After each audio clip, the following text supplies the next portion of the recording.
Nah ini ada pertanyaan, menurut kalian dana darurat itu penting nggak?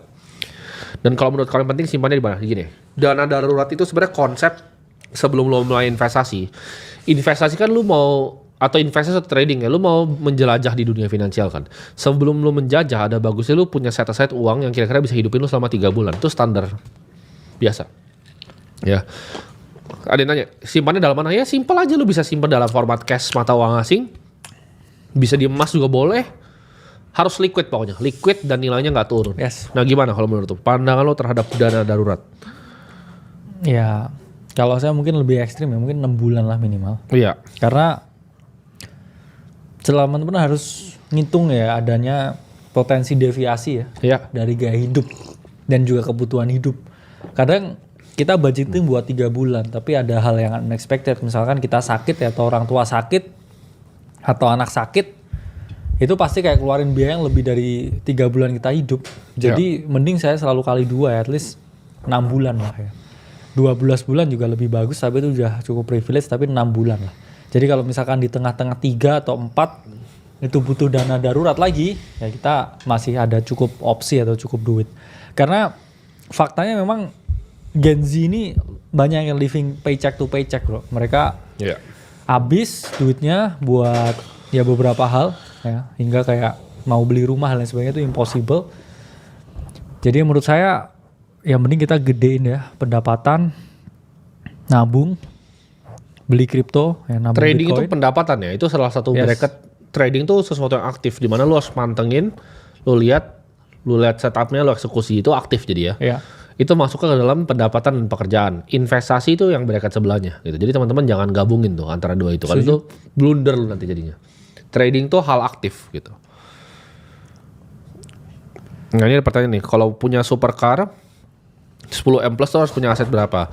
Kalau supercar itu harusnya 5% mentok banget. Mentok banget 5%. Karena gini. Maksa itu 5%. Iya, portofolio lu tuh harus kalau 5% lu beliin mobil itu udah maksa mentok, udah maksa pol ya. Jadi itu maksud kategori kita tuh udah maksa. Harusnya 2 kali ya. Jadi kalau kalian tanya supercar itu harusnya berapa persen dari portofolio, 2. Karena itu artinya drawdown lu dalam porto tuh masih nggak kerasa. Yes, ya lihat fungsinya lah. Dan lu lihat fungsinya. Apa? Kecuali yang bisa buat investasi ya bro ya. Kalau bisa buat investasi mungkin bisa naik di 4%, 4,5%. Investasi itu maksudnya mobilnya nggak bisa turun. Contoh kalau lu beli kayak Aston Martin di Bia Superleggera itu gue beli, kalau misalnya nanti gue mau jual jadi tai bro. Turunnya dalam. Dan karena ada beberapa, terlalu niche ya. Terlalu niche, nggak banyak yang bisa beli juga. Yang mau beli harga segitu nggak mau beli harga segitu. Kalau misalnya kayak Aston Martin ya brandnya. Karena Aston Martin di Indo tuh nggak populer kali ya. Kurang populer. Mungkin di Eropa Martin. Ya. Populernya di Indonesia emang nih. Lamborghini doang. Orang cuma tahu Lambo, Ferrari. Tapi mulai switching nih setelah ada kita ya guys. Oh iya. McLaren sama Porsche mulai naik nih. Iya sekarang giliran McLaren kan gue fans McLaren dari F1 kan. Ketika semua McLaren lagi menang di F1 sekarang orang kayak McLaren. Aduh anjing lu di mana lu dulu? Kayaknya lu emang ini bro, trendsetter McLaren ya. Iya gue tuh emang suka McLaren dan ketika gue lihat gue suka F1-nya juga, gue suka mobilnya.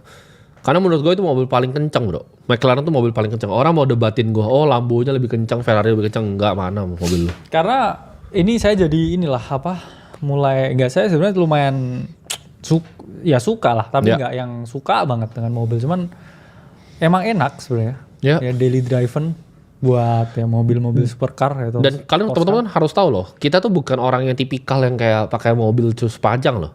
Enggak, gua tipikal yang rusak mobil. Karena emang daerah kita juga enak banget buat naik. Bener. Jadi kayak kalau kalian tanya apakah dia pakai, ini dia pakai daily mobil-mobilnya. Jadi pakai harian. Jadi kalau ke kantor ya, kita malas kan pakai supir kalau kantor. Tapi kalau di luar kantor, misalnya gua ngafe nih atau misalnya restoran kita ada beberapa dari sini, kita kan suka datang ke restoran sendiri, ada parkiran sendiri.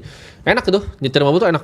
Jadi jawabannya kita bukan tipikal kayak orang kaya yang kalian lihat, oh cuman mobilnya dipanas-panasin, kagak, mobilnya dipakai, dikeluarin gitu, dihancurin. Inilah tips lah ya. Misalkan ada yang bilang kan, misalkan kalau wah itu nggak sayang ya, makanya beli 2. Ya, oh iya benar. 911 ada 2 kan? Iya betul. Yang satu yang GT3 RS yang track car, yang satu lagi kalau pengen lebih santai yang 911.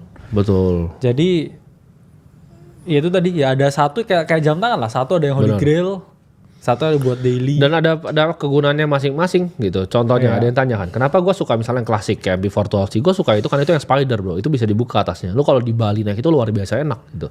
Jadi kita tuh penikmat apa yang kita beli gitu. Kalau gue kurang banyak barang yang mahal ya, gue cuman suka jam tangan dan mobil. Tapi kan orang-orang miskin bilangnya, oh lu boros, lu beli mobil belum jam tangan. Itu karena lu miskin. Orang kaya tuh nggak ada yang lihat pembelian seperti itu sebagai hal yang boros. Kenapa? Karena ketika gue beli mobil seperti Sena itu gue bisa jual lagi dengan harga lebih tinggi. Ketika gue beli jam tangan, dapat harga retail, gue bisa jual dengan harga lebih tinggi nanti 5 tahun lagi, ya kan? Tapi orang miskin tuh mikirnya, oh boros beli jam tangan. Kalian tuh nggak paham. Gamenya tuh kalian no idea. Kalian nggak paham. Jadi kalau untuk barang mainan maksimal 2%, tapi kalau lu tahu value-nya, lu ngerti mainannya 4,5% boleh lah ya bro. Iya. Gimana kalau lu berapa persen? Untuk Mobil? kecil lah, paling berapa? 3%-an. Ya segitulah. Ya properti kita kan bilang paling 5 lah ya. Tapi kalau lu ngerti banget dan kayak undervalued, Enggak, tapi mau pengen lagi sebenarnya. pengen lagi. Mobil ya. Porsche masih nunggu sih kalau ada RWB ya kesini lagi. Kalau lu masih mau RWB? Iya. Soul-nya tuh enak bro, Porsche buat daily drive. Tapi malah yang Lu RWB baru kena polisi tidur nangis lu. Langsung nangis lu. pakai ersas lah paling. Jelek. Fitment-nya kan. Fitment-nya jelek. Iya. Tapi 911 yang Tech Art ini sih mau ditun ulang sih. Biar lebih kenceng dikit Iya, kan. pasang power kit buat nambahin 50, 60 horsepower. Biar lebih kenceng ya. Jadi ini dosen ugal nih jadinya nih. Brum, brum, brum. Iya, hati-hati aja bro, jangan nabrak ya bro ya. Iya, alam Jangan sutra keras nabrak-nabrak. ya. Iya. Kalau gua di blackout bro. Apa itu? Senanya gue blackout nanti. Oh. Jadi ada list kuningnya bawah. Kenapa jadi suka hitam itu? Enggak, karena kemarin kan ada diecast-nya si Ivan. Oh, Ivan yang Ivan motor kan. Gue bilang bagus sih, terus dikasih ke gue nih buat lu aja katanya. Gue bilang bisa nggak ditemen gini? Katanya bisa, ya udah gitu. Ini ada sih kayaknya gambarnya. Ada gambarnya nggak? Nah itu gue jadiin hitam tuh. Sena gue jadi hitam. Bentar.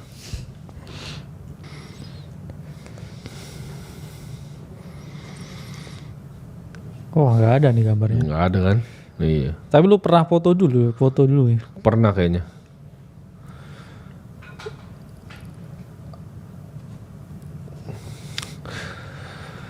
Ada yang tanya, nggak beli McLaren 765 LT. Long tail itu belakangnya agak panjang, namanya ya long tail kan. Itu kalau misalnya di jalan tol, itu buka pintunya agak repot bro. Karena gue pernah naik punya temen gue itu, gue kurang suka lah. 765 LT itu lebih ribet dan jauh lebih keren Sena menurut gue, jauh lebih keren. Oh iya, menurut saya pribadi ya McLaren yang paling oke Sena sih. Sena tuh udah kayak paling bagus lah looknya. Itu salah satu mobil dengan look paling bagus yang pernah dibikin kan. Dari apa namanya survei beberapa pencinta mobil, Sena tuh salah satu mobil terbaik yang pernah dibikin. Itu levelnya kayak LaFerrari lah kalau Ferrari. Oh iya. Ferrari tuh ada yang gue suka lah Ferrari. Gue pengen, Iya, tapi bener. setir kiri kan. Iya tuh terakhir emang. Itu setir kiri adanya di Singapura tuh. Iya tapi emang ya by look ya emang paling oke sih. Iya, makanya Sena paling oke. Depannya pipih ya lebar Iya. dan pas fitmentnya oke daripada yang lain ya. Iya. Ada yang bilang beli GTR bang, gue kurang suka ya bro ya mobil-mobil seperti itu ya. Karena itu biasa orang coli nonton Tokyo Drift sekali terus kayak ngerasa paling mobil Jepang gitu, kayak enggak sih.